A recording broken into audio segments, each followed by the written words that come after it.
In this video, I'm going to be showing you how to make an assembly with all your different parts. So once you have all your parts uploaded, you can make your assembly in Inventor.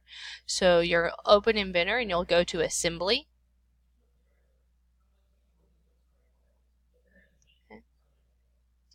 Once your assembly loads, you need to bring in all the parts. So that's up here in the top left. You'll hit this little drop down arrow and you want to hit place. Okay. Once you hit place, it's going to open up to where you can try to find your files. Again, I saved my files under my name, so I click on my name, and here are my parts. I'm just going to bring them in one at a time. So I open and bring in my red one. I can place it wherever I want. I can zoom in and out. If I needed multiples of the same things, I could just keep clicking, but for this I only need one of each part, so I just come up again and hit place. This time I can just click it since it's already there, and I'll hit yellow, open. And I can do the same thing with my yellow piece. I can place it wherever I want. So I'm going to click and bring it in.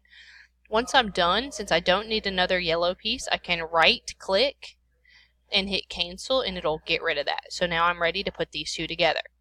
Right now I can click and drag them wherever I'd like to on the screen. I can come up here in the corner and I can rotate the entire screen. If I want to just rotate one of them, I can hit free rotate and then I can free rotate. Once I highlight that part, I can rotate just that part if you would like to do that. Okay, so I need to put these two together. To do that, I'm going to constrain them. So I'm going to hit constrain. When I'm dealing with stuff that's basically square, I have two options. The first option here is called mate. That basically means glue it together. The second option here is called flush. Flush means line up the sides. So I'm going to put this together so that this top piece is nestled in right here. So the first thing I'm going to do is a mate, and I'm going to mate this to here. Okay, so now that's glued right there. I'm going to hit apply. Okay, then I am going to do a flush. That means line them up. So I want to line up this side right here, and I want it to line up with this side over here.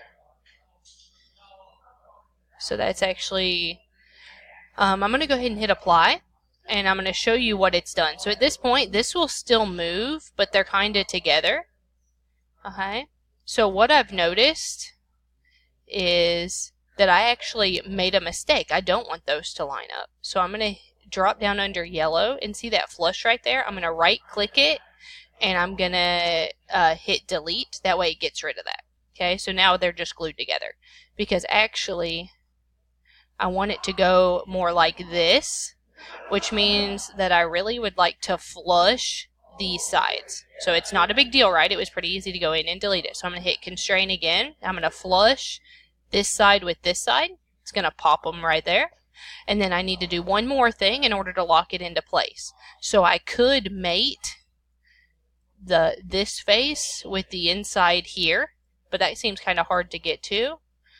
Or it looks like I could flush this with this right here. So I'm going to go ahead and hit flush again, and I'm going to bring this one here, hit apply. Now that I've done three things, these parts are locked together. Okay, so that means that they are fully assembled. If later I realize something's wrong, again, it's not hard to come over here and right click and delete those. So you're going to do that with all 5 of your parts until they make your cube.